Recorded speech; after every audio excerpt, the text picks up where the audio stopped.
Sziasztok! Van, hogy egy családi kirándulás alkalmával kedvünk szóljon egy kis rádiózásra. Sokszor dilemmában vagyunk, hogy milyen antennát vegyünk, milyen felszerelést vigyünk magunkkal erre a kis rövid rádió aktivációra, ami rendszerint egy rövid kusó, még a család akár sorba áll a fagylaltér, vagy éppen a múzeumban nézi a kiállítási tárgyakat. Mi ehelyett rádiózni szeretnénk, ezért egy ilyen alkalomra hoztam magammal egy felszerelést, amit szeretnék nektek bemutatni. Nem nagyobb, mint egy kis táska, ebben minden elfér.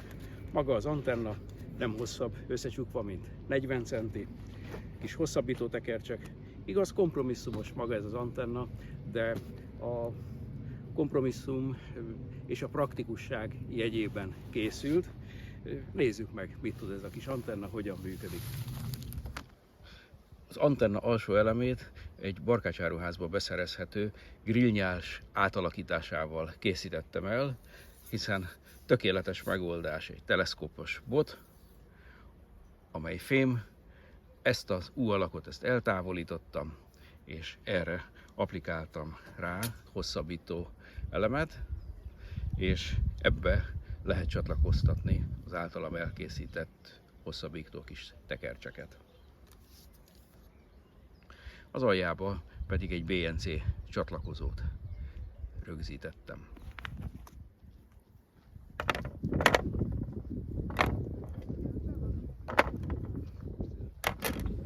Persze igyekszem hozzátenni, hogy ez az antenna megkívánja a magaslatot, vagy legalább a nyílt terepet a siker érdekében. A méreteket tekintve az antenna, a pálca 80-80 cm hosszú, közé kerül a hosszabbító tekercs.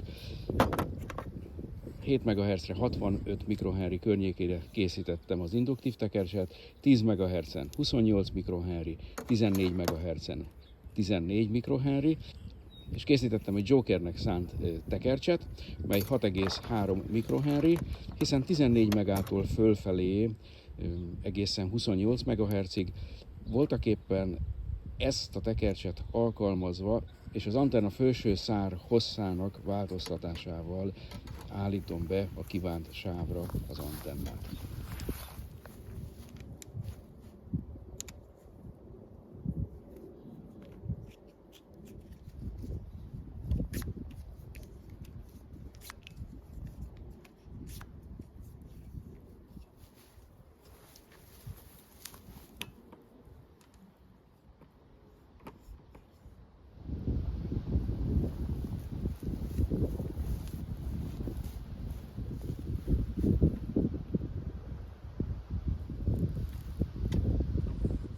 És ennyi az antenna összeszerelés, szerintem nem több mint 1 perc volt.